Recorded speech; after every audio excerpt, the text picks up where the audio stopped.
Bonjour à toutes, bonjour à tous. Bienvenue dans ce webinaire qui est consacré à la transformation digitale de la fonction finance et son rapport avec les solutions de pilotage de la performance. Vous savez que c'est un thème qui court sur le marché, quel que soit le jargon, depuis plusieurs années.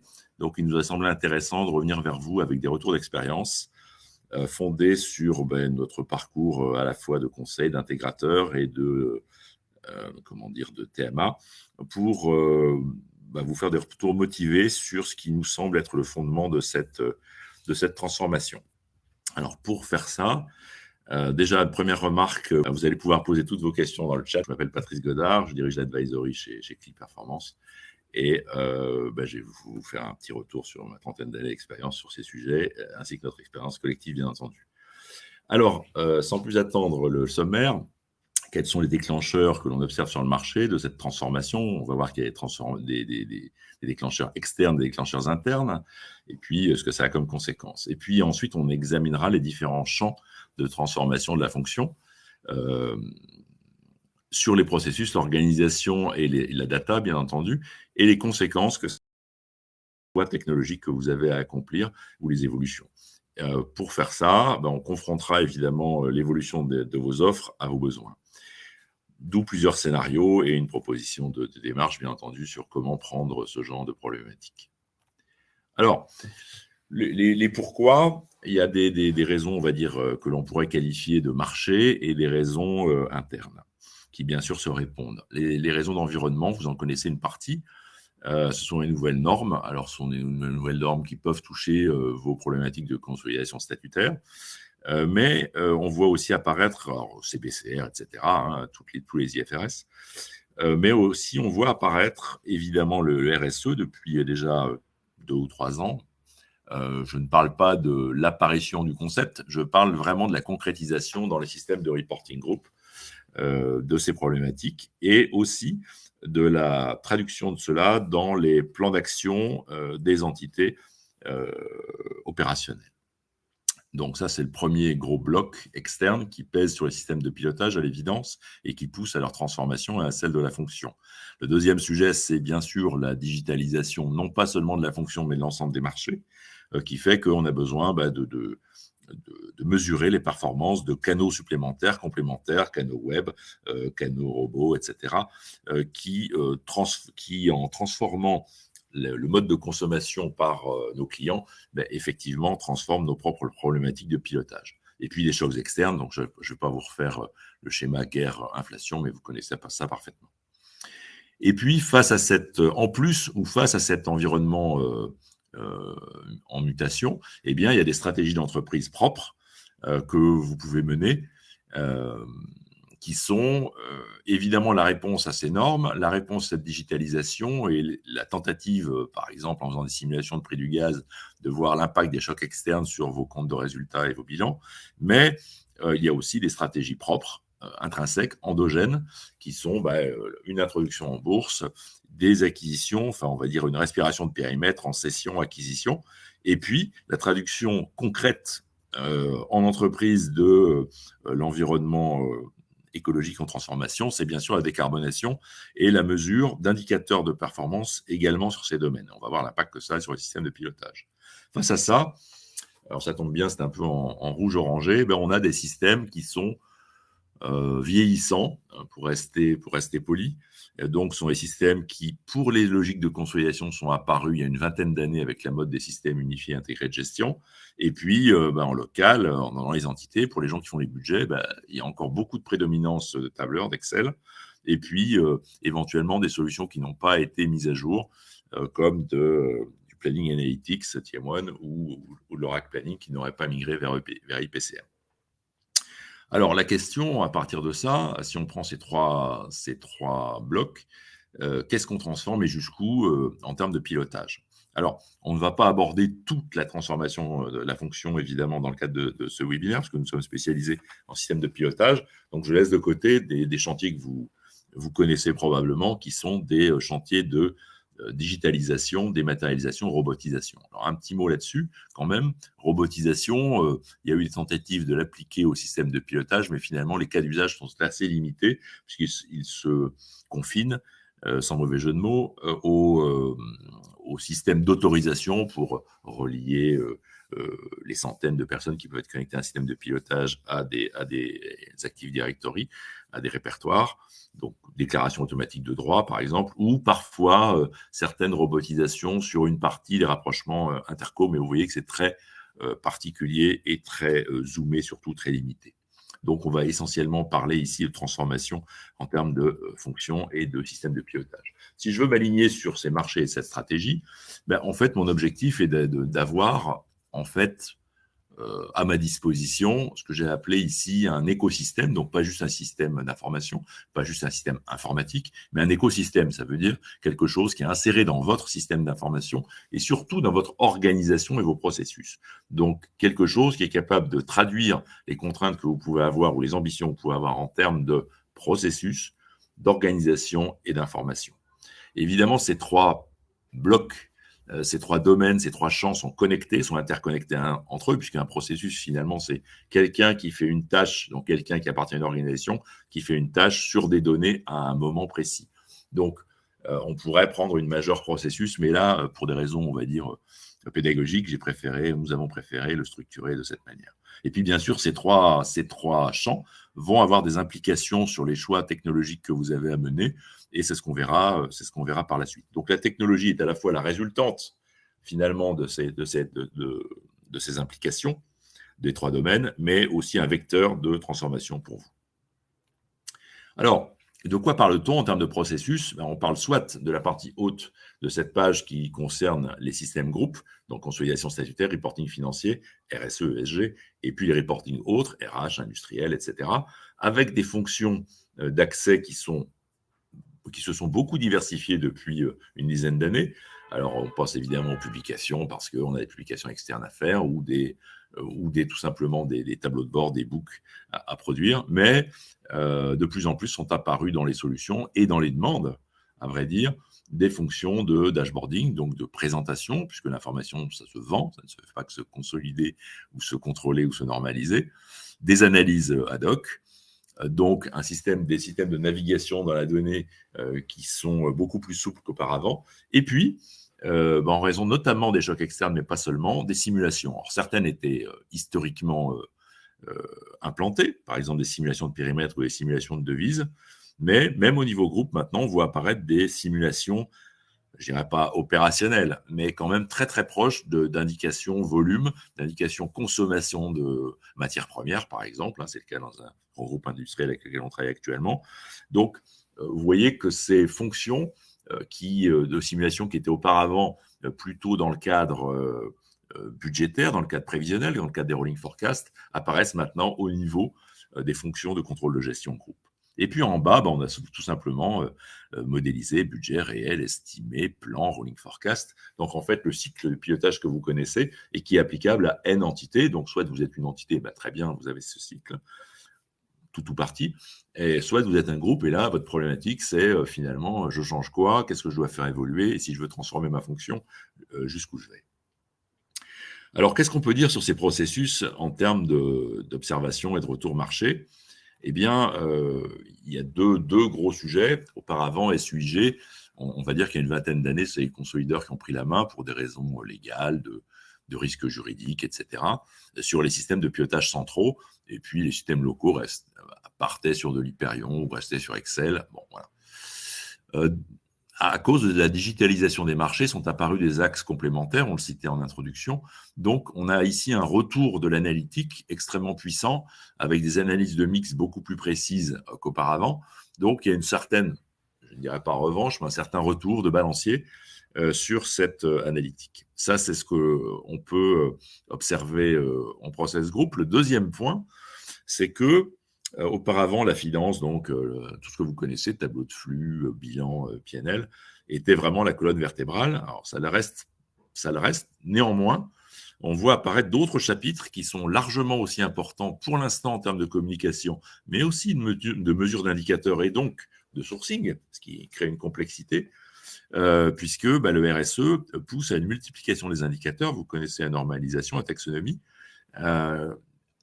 On peut se demander si à terme la finance ne devient pas un simple j'ai évité le mot simple parce que ça a sa complexité évidemment intrinsèque, un chapitre de la mesure de l'ensemble des performances. Donc, auquel cas, on aurait une sorte de reporting multichapitré avec notamment la finance, mais pas seulement. Donc, la RH, la performance sociale, la performance écologique, etc. Donc, gros changement en perspective.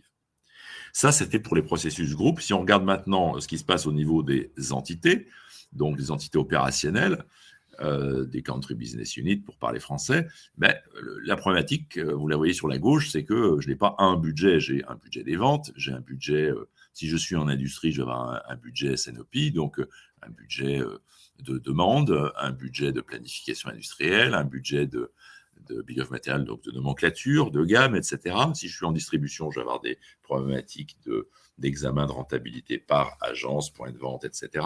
Et puis, systématiquement, j'aurai une simulation de masse salariale.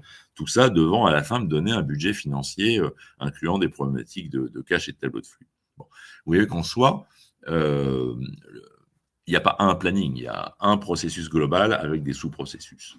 Donc, le défi, on peut dire, et qui a été affronté par certains, c'est de concilier la cohérence nécessaire entre les hypothèses de vente que j'ai distribuées à tout le monde et puis la vitesse, c'est-à-dire que je dois avoir des logiques de versionning pour dire, bon, si je fais ça, il se passe ça, si je fais ça, voilà la conséquence et voilà l'écart entre mes deux versions.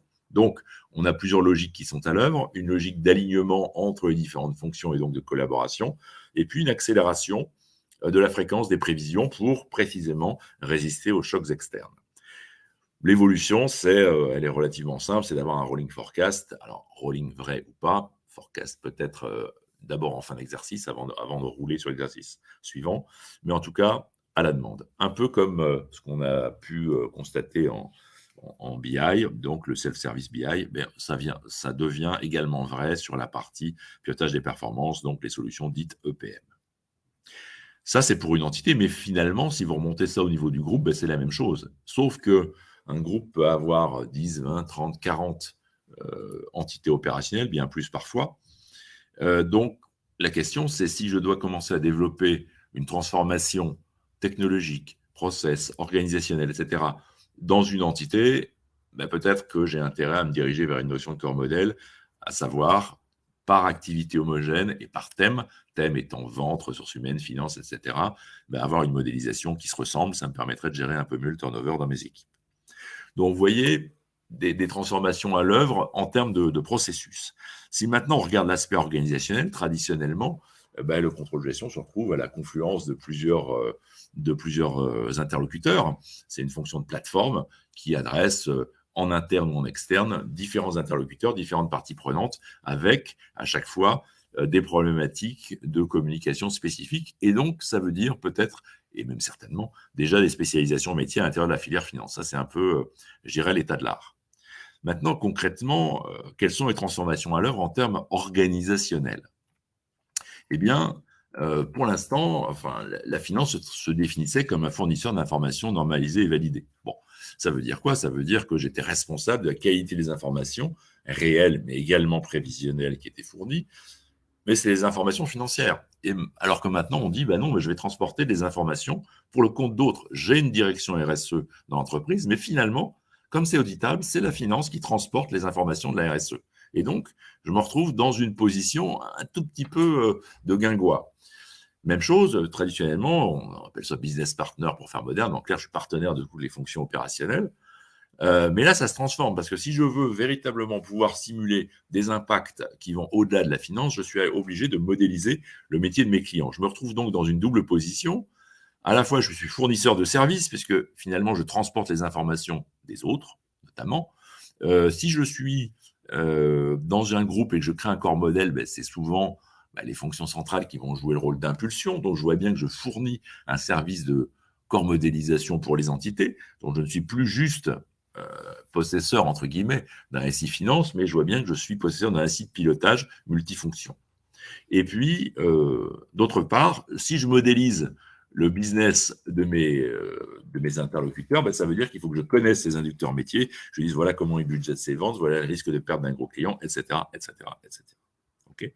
Ça veut dire que si j'agis ainsi, je vais pouvoir me positionner en tant que acteur de cette transformation, mais on voit bien que ce n'est pas juste un choc et j'ai réagi et c'est fini. On voit bien que c'est un système qui finalement, quand je dis un écosystème, pardon, qui va être en transformation régulière et surtout continue. Pour ça, il faudrait que j'ai un certain nombre de compétences.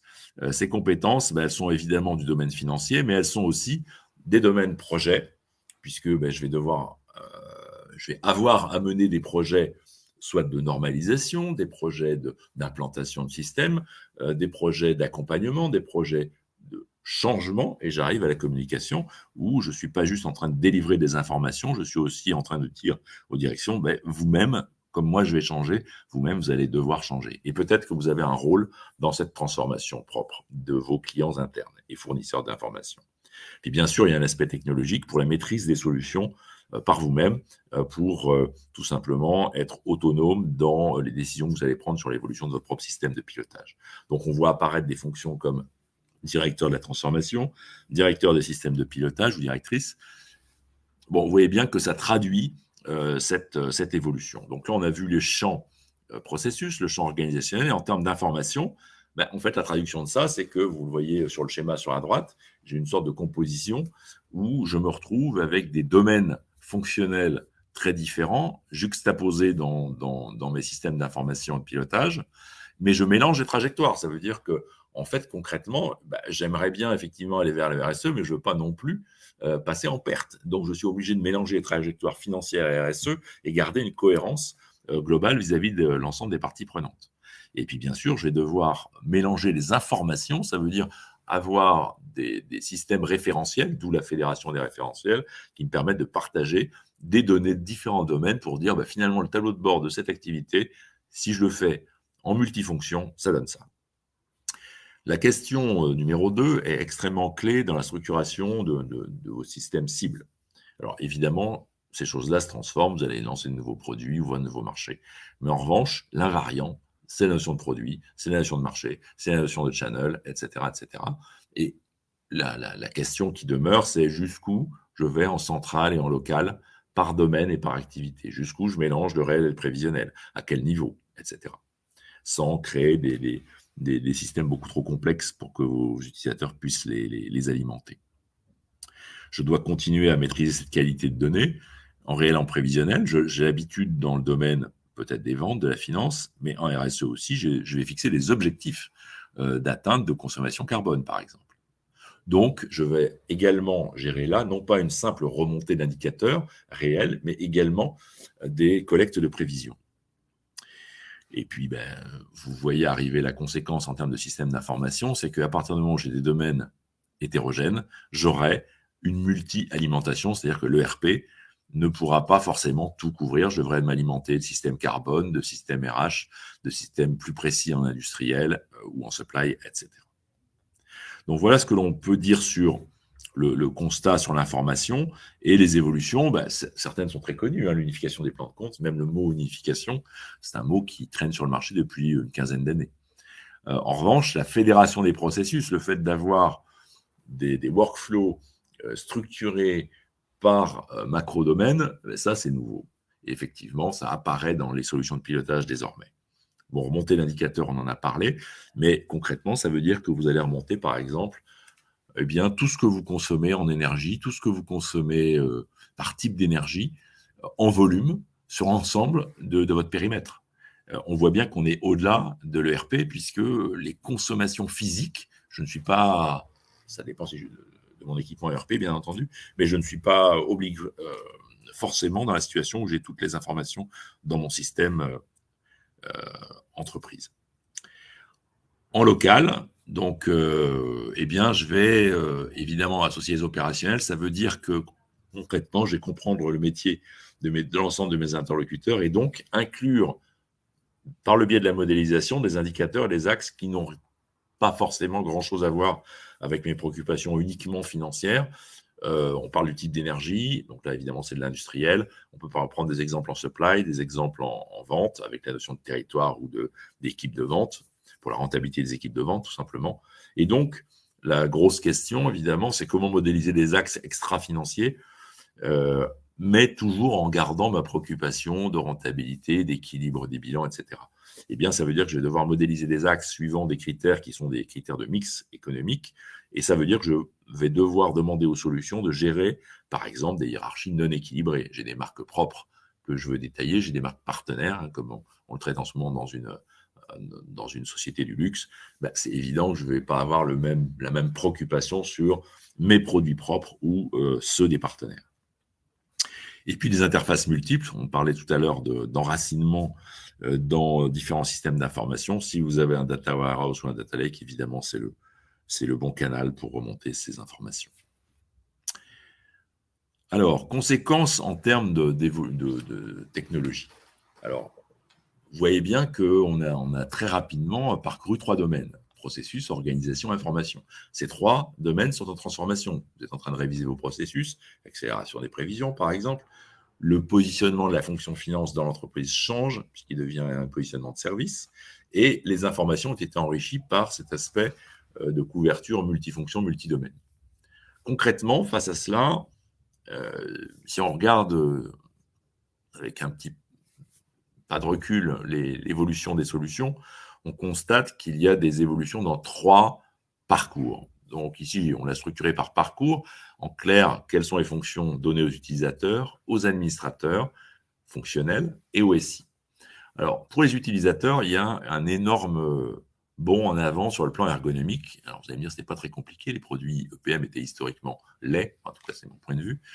C'est la 4e génération que je vois. Là, pour le coup, il y a effectivement une forte évolution sur des capacités données à l'écran de restituer, d'analyser, mais aussi de simuler, projeter. Je peux, par exemple, dans certains outils, prendre des cellules qui ne sont pas contiguës et dire, sur toutes ces cellules, je fais plus 5%. Alors, même sur Excel, vous ne pouvez pas le faire. Donc, je pense que ce sont des solutions qui ont nettement progressé sur la capacité à donner des fonctions utilisateurs sans code. Autre point, auparavant, quand un budget n'arrivait pas à l'heure, on envoyait un mail, on prenait son téléphone, tatati. Maintenant, vous avez des chats intégrés dans ce genre de solutions qui permettent tout simplement de réagir beaucoup plus vite. Il y a toujours des capacités de drill, ça c'est historique, mais en revanche, maintenant, ce drill est anywhere. Vous pouvez driller même sur des tables externes, ce qui peut être très pratique pour auditer des déchargements, avoir une piste d'audit sur la composition des informations que vous avez dans votre système de pilotage. Donc ça, on va dire que ce sont les grands blocs utilisateurs. Il y en a d'autres, mais on a mis ici les principaux. Pour l'administrateur, c'est le pilotage du processus. Premier sujet, si j'ai N interlocuteurs, j'aimerais savoir sur quelle version je travaille, j'aimerais m'assurer de la cohérence de ce qui est remonté, et donc le pilotage du processus, pilotage visuel dans l'applicatif est extrêmement important. On vient d'évoquer la piste d'audit, il y a plusieurs moyens, il y a la notion de versionning, il y a la notion des logs, donc qui a modifié quoi, quand, pour être toujours sûr de présenter la version que l'on a envie de montrer et de vendre en interne. Et puis, il y a eu deux tendances qui se recoupent en partie, la progicialisation et la paramétrisation. C'est-à-dire qu'on a coutume de dire que les EPM sont des progiciels. Oui, mais pas tous. Et surtout, certains ont fait un effort de progicialisation sur le RSE, sur des fonctions d'allocation, sur la gestion dynamique des axes de temps, etc., sur, par exemple, le fait de paramétriser l'entrée et une sortie de périmètre. Tout ça n'est pas standard dans toutes les solutions. Enfin, on l'examinera sans doute dans d'autres webinaires. Mais en gros, progicialisation veut dire j'ai moins de code. Ça ne veut pas dire que le projet est moins long. Ça veut dire qu'il est plus facile à posséder pour vous. Et paramétrisation, c'est extrêmement important dans le cadre d'un corps modèle, par exemple. Comme on le traite actuellement, c'est le fait de pouvoir dire telle entité préfère telle règle de gestion. Donc, plutôt que de replanifier une règle de gestion, de la recréer, je vais dire, je prends l'option A ou l'option B. Donc, voilà un exemple de paramétrisation. En digital, bon, les systèmes de pilotage EPM n'ont pas échappé à la cloudification, qui nous débarrasse d'une partie des problématiques d'infrastructure et de performance, ce qui est une très bonne chose. On a déjà parlé du RPA, la robotisation, je n'en reparlerai pas. En revanche, data mining, là, on commence à voir apparaître des systèmes de prévision automatique. Alors, je suis très prudent là-dessus, puisque j'ai historiquement géré des équipes de data mining. Il faut avoir un minimum de données en volume pour avoir des prévisions qui tiennent un tout petit peu la route, au-delà des démonstrations et des effets de salon. Les connecteurs se sont multipliés, ça c'est vrai, en amont, en aval. Ça veut dire que ces solutions permettent désormais de se connecter sans faire des flux extraction, rechargement, à différents systèmes, DataWare, Data Lake. Je ne suis pas très chaud pour aller me connecter directement sur SAP ou d'autres ERP en raison des problématiques de production que ça peut poser. Et ça se connecte également en aval, c'est-à-dire vers des Power BI, d'autres outils de consultation, de data visualisation pour la finance, qu'on pourrait appeler DataFiz, qui, quand ils ne sont pas directement intégrés dans la solution, sont bien pratiques. Et puis, référentiel unifié, ça a évidemment d'énormes conséquences sur l'alimentation, puisque vous allez pouvoir alimenter un plan de compte pour l'ensemble de la plateforme, alimenter un axe produit avec ses différentes occurrences et ses différentes hiérarchies une fois. Ça simplifie évidemment l'ensemble de vos flux. Si on regarde maintenant concrètement en termes de solutions ce qui se passe sur le marché, vous avez en gros 2 gros blocs. Vous voyez qu'on a structuré ça suivant 2 axes. Sur les abscisses, vous trouvez à gauche des outils extrêmement financiers et à droite des outils plus ouverts aux opérationnels. Et puis, sur l'axe vertical, sur l'axe des ordonnées, en bas, vous avez des outils spécialisés sur un domaine, donc ça peut être le budget, la conso, etc. Et en haut, une plateforme qui tend à se présenter comme unique. Donc, en gros, vous allez avoir deux grands acteurs sur la partie plateforme unique qui sont OneStream et Tagetic. Vous avez les acteurs historiques, mais qui tendent à avoir des plateformes diverses maintenant. Ils n'ont pas de plateforme véritablement unifiée, même s'ils tendent à harmoniser les outils d'alimentation et les outils de restitution. Et puis, vous voyez un autre gros bloc en bas à droite qui est très spécialisé sur des fonctions de simulation, donc beaucoup plus pour budget réel, estimé, élaboration budgétaire, élaboration des prévisions, et qui vont appliquer ces capacités de simulation à d'autres domaines que la finance, par exemple la supply, la masse salariale, etc. Voilà ce que l'on pouvait dire sur la partie outils. Si maintenant on se pose la question du scénario, hein, on arrive en avant-dernière partie de ce webinaire, finalement, comment je découpe? Parce que j'ai la partie bleue à assumer ou pas. Donc, finalement, qu'est-ce que je choisis de prendre dans ma logique de transformation? En fait, il n'y a pas de réponse universelle à cette question, puisque c'est, dans le fond, une question culturelle. C'est-à-dire, en gros, finalement, moi, mon problème, je suis en centrale, mon problème est déjà de faire face à l'obsolescence de mes solutions centrales, et je voudrais déjà remplacer ma conso et mon reporting. Donc ça, c'est un premier type de solution, un premier type de réponse que l'on a sur les marchés. Par exemple, une grande société de retail du Nord avait déjà remplacé son système de prévision et faisait face à l'obsolescence de son système conso. Donc là, évidemment, on n'a remplacé que la brique consolidation. Et puis, vous pouvez avoir évidemment d'autres stratégies. Vous pouvez dire, écoutez, j'ai pas le temps tout de suite, mais j'ai commencé par le central, mais ensuite je déploierai. Donc, à ce moment-là, c'est une logique finalement qui est globale, mais mon plan projet va être beaucoup plus étalé. Okay. Donc là, c'est le cas d'une société plus petite, à moins de 300 millions, qui est dans le domaine pharmaceutique et qui a choisi d'examiner des critères de reporting, de consolidation et d'élaboration en disant, ma priorité, je suis déjà équipé en conso, mais malheureusement, en reporting de gestion et en élaboration, je n'ai que de l'Excel. Donc, j'ai démarré par ces 2 premiers sujets et je ferai la conso dans un deuxième temps. Voilà. Et puis, d'autres disent, attendez, je suis équipé en conso. En revanche, je veux absolument traiter ma logique d'élaboration, mais aussi ma logique de simulation en centrale. Et là, c'est l'exemple d'un compte de plusieurs dizaines de milliards d'euros dans la construction. Alors, maintenant, comment s'y prendre? Parce qu'on a vu un peu l'ensemble du paysage, on a parlé de processus, d'organisation, on a parlé de technologie, on a parlé de data. Dans quel ordre je prends mes questions finalement? Alors, il y a 2 niveaux d'études, mais elles dérouleront le même schéma d'étapes, tâches et livrables, à savoir évidemment la revue de l'existant. Où souffrez-vous? Bon, ça, c'est la chose très classique. Et puis, l'ambition fonctionnelle. Alors, l'ambition fonctionnelle, elle peut être plus ou moins détaillée. Si vous êtes à un niveau d'étude d'opportunité, vous voulez aller relativement vite, mais surtout avoir des réponses très macro pour démarrer. eh bien, on va s'arrêter à l'expression de besoin. Ça veut dire, on va dire, bah voilà, dans les ventes, vous gérez en gros tels axes, voilà les interlocuteurs, et puis voilà les problématiques principales de versionning, de changement de territoire, de réorganisation des arbres produits, etc., etc. Et puis, dans la partie système d'information, troisième colonne, on examinera la liste de vos sources et on regardera vos standards informatiques. Êtes-vous en cloud? Oui, non. Est-ce que vous avez des logiques d'interopérabilité? Quelles sont vos contraintes de sécurité, etc. Mais on n'ira pas très loin. On regardera les principaux critères. Pourquoi? Parce que vous n'êtes pas encore en choix de solution, vous êtes en choix de scénario. Vous dites, est-ce que finalement j'ai intérêt à aller sur un système EPM, à transformer ce que j'ai? Je transforme quel domaine? Et puis finalement, j'y vais dans quel ordre? Et ça va me coûter combien? Donc, l'idée de cette étude d'opportunité du premier niveau, c'est de répondre à ces problématiques de qui, quoi, ou quand, comment, mais de façon relativement rapide, synthétique, qui donne une direction financière ou un comité de direction les principales orientations. Mais à ce stade, vous n'avez pas choisi forcément la solution. Vous savez à peu près où vous allez. Vous savez que vous allez sur une plateforme ou des outils spécialisés. Vous savez que vous avez 3 sources. Vous savez que vous voulez gérer 5 domaines. Et puis, vous savez quels sont les points de difficulté que vous allez traiter et les gains que vous allez obtenir, le ROI que vous allez obtenir de ce genre de système. Si vous êtes plus avancé, en clair, vous êtes déjà équipé, effectivement, là, le sujet est différent.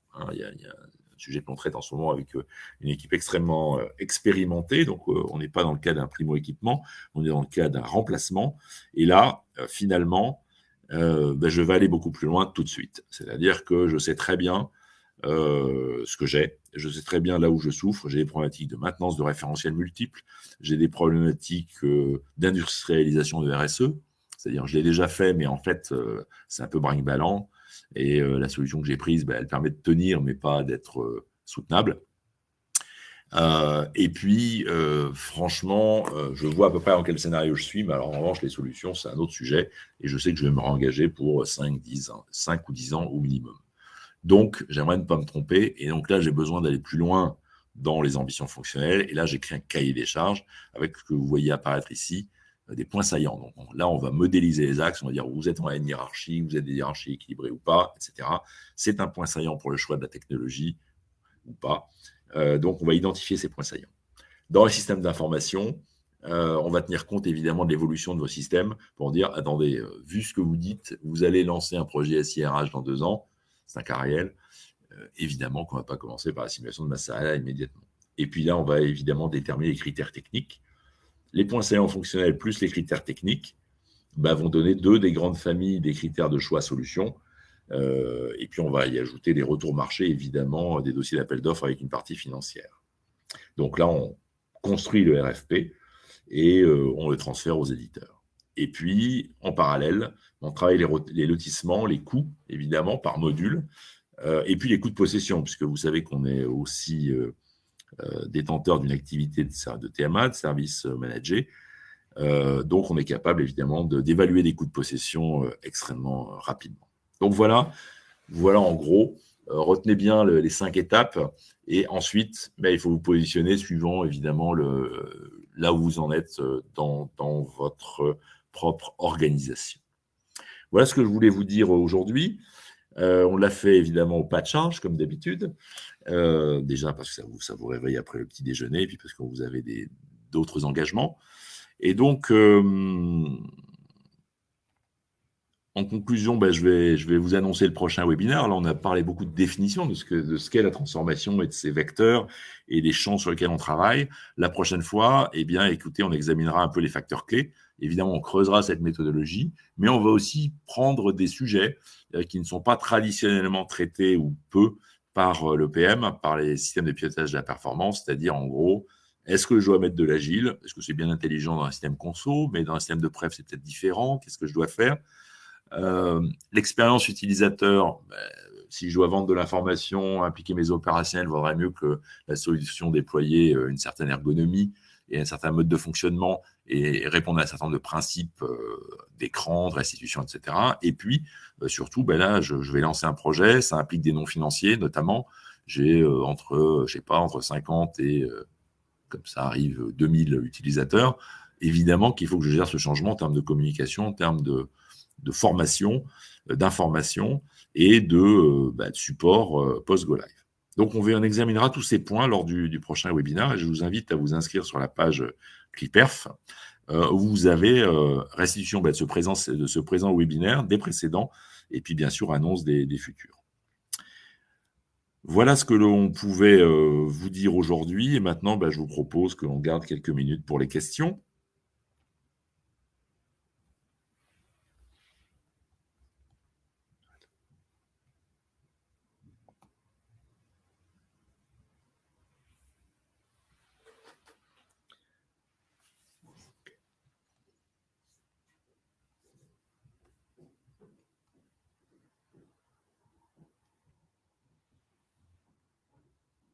Une première question, c'est la durée d'intervention de la mission. Environ une quinzaine d'années. Donc, bien sûr, alors ça dépend évidemment si vous êtes à un niveau étude d'opportunité, vous posez toutes les questions qu'on a commencé à traiter dans le webinaire. On va dire que si je prends des exemples, dans une société de service l'année dernière qui fait 750 millions d'euros, qui travaille en vente de projets, régie, forfait, délégation de ressources, l'étude d'opportunité a duré 6 semaines. Donc, au bout de 6 semaines, le client connaissait son budget, connaissait son ambition fonctionnelle, avait choisi le scénario. C'est un point très important aussi.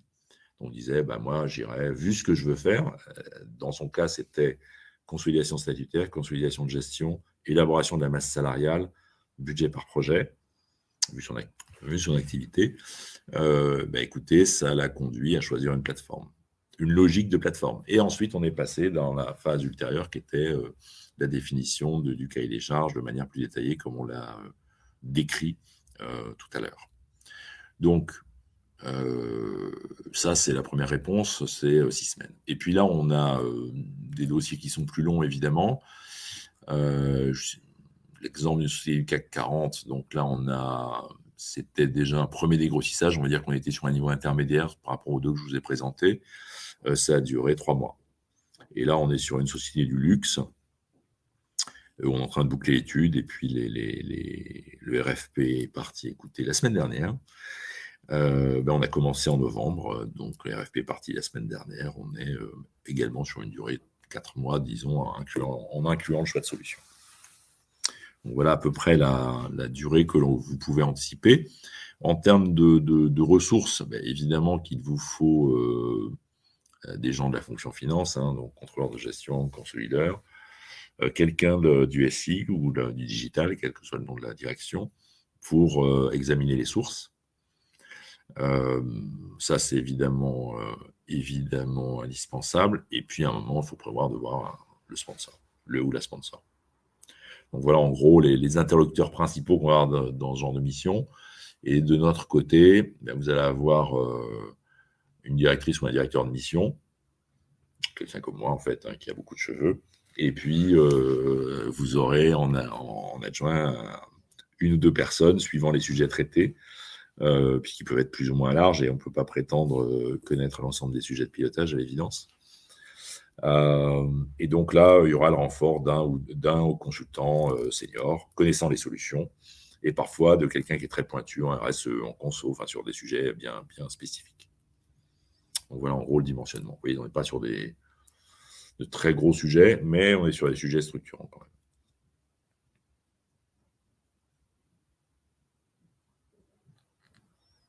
Il y a une question sur le type d'entreprise. Je dirais que dès que vous vendez plus d'une centaine de produits, j'allais dire, en fait, dès que vous avez des problèmes de mix entre produits, marché, clients, etc., c'est susceptible de lancer un EPM.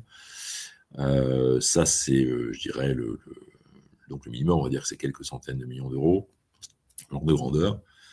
Nos plus petits clients, je pense qu'ils font 70-80 millions d'euros. Les plus gros font plusieurs dizaines de milliards, ce sont des sociétés du CAC 40. Donc, on a un équilibre 40-60, donc 40 en ETI, PME et 60 en grand compte, très grand compte. La taille comment dire, n'est pas une garantie ni une limite au problème. Donc, ça veut dire que vous pouvez avoir les mêmes problématiques, quelle que soit la taille de l'organisation que vous traitez.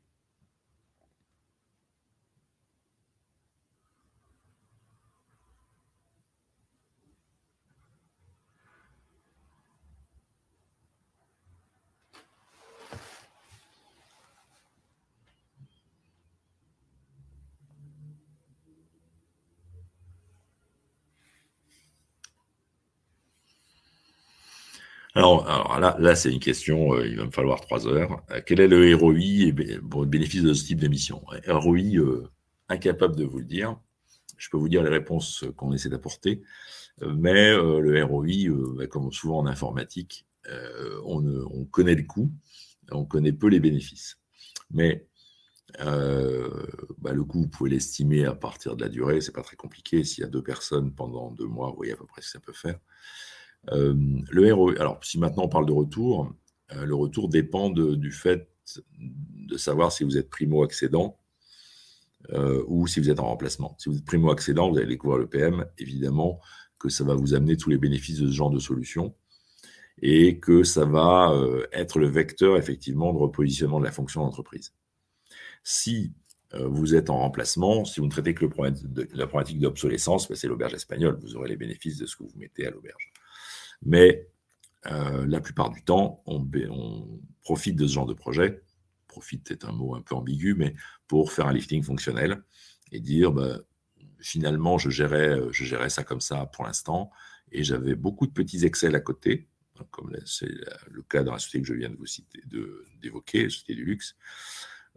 J'avais un logiciel de conso et j'ai un gros logiciel analytique, mais je fais quand même plein de trucs Excel à côté en fait.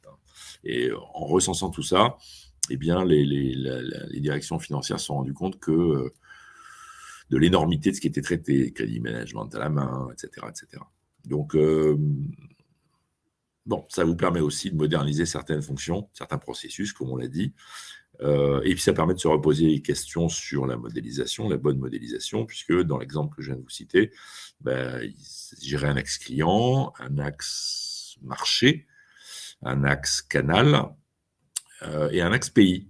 Et puis après, évidemment, au fur et à mesure du temps, ils se sont rendus compte que ils avaient un distributeur. Pour un pays donné, ils avaient souvent un distributeur, donc un client, qui traitait un marché et dans un canal. Et donc, finalement, on peut repenser toute cette modélisation à l'occasion.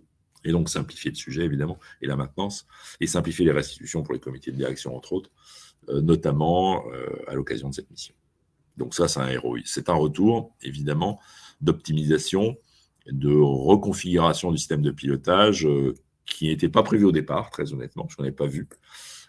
Mais en cours de mission, c'est apparu. Donc, vous aurez ces bénéfices implicites probablement au fur et à mesure du déroulé de la mission. Voilà. Écoutez, s'il n'y a plus d'autres questions, je vous remercie de votre attention, de votre temps.